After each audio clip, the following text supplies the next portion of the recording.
moving on to Wall Street reform, taking a look at the final bill that's headed to the president's desk, do you think it misses anything critical?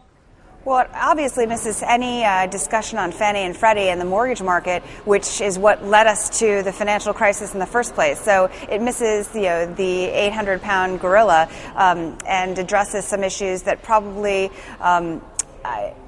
are not going to be that impactful in a positive way. Certainly will slow down the velocity of money for the financial institutions and certainly hurt profits. Final language regarding bank ownership of hedge funds and principal investing, that'll be disruptive to the banks. That will certainly hurt earnings of the banks. And how, who regulates that is going to be an issue. In terms of the Consumer Protection Organization, that's going to be another level of and layer of bureaucracy for the banks. That'll be expensive. That'll slow down lending. Very much like the Card Act. The result of the Card Act actually was card companies increasing cutting lines. I think you're going to see a reacceleration of line cuts across the broad scape of consumer lenders.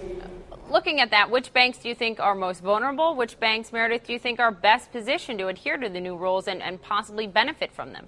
The top four banks control 2/3 of the consumer loan market. So, I think everyone's in the same soup. Some of the smaller banks are immune to this or taken out of the equation, protected. But I think the smaller banks are having problems themselves in terms of just overall capital requirements. And it's very expensive to be a small bank these days.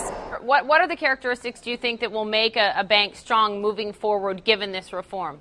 I think that there's some clear opportunities in the financial markets, and if the banks are not playing a game of defense, which they have been for the past 3 years, those that play a game of offense in terms of the structural changes that are going on within the payments industry, within the global payments industry, those are some exciting businesses. To focus on technology, to focus on how the capital markets will transform over the next 10 years, if they focus on those things and don't get so mired in just what's going to be a messy second half in terms of consumer credit, those are the guys will come up as leaders. What about your take, Meredith, on the consumer, not just here in the U.S., but particularly in Europe, where a lot of the focus is right now? Has the consumer deleveraged to really help us lead the recovery, or not really? The consumer has barely started to delever in the U.S. So on the subprime side, the consumer has had forced deleveraging. Now you're getting into the delevering of the prime market, which is obviously a much larger market.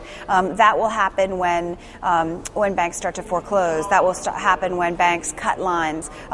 You see a high-end consumer paying down debt, very much like the large corporates have paid down debt, and they're liquid. But for middle America, I would say middle class, they're going to be the most impacted, and that's going to be a painful process and will take several years.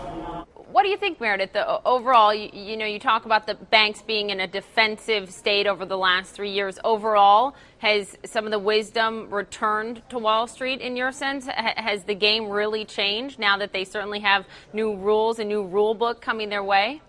I don't think so. I don't think a lot of these bankers are prepared for the amount of downsizing that will be required from the changes in these businesses. You're going to have technology take on a much more important role, and that's going to require fewer bodies. The securitization market remains closed, and so you're going to have banks that earn a lot less money and are going to need to be much more efficient. You're going to see commoditization of a lot of products, and so other banks are going to be creative in terms of developing new products, but the expense structure will not match the current expense structure will not match the future revenue picture, and so you'll see a lot of change go on Wall Street, I think, over the next 12 months. Rating agency behavior isn't thoroughly, it seems, addressed in Wall Street reform if you ask a lot of people in terms of who played a role in the financial crisis. Your take now on rating agencies, Meredith, and their relation to the banks? I think that the rating agencies have, obviously proven to be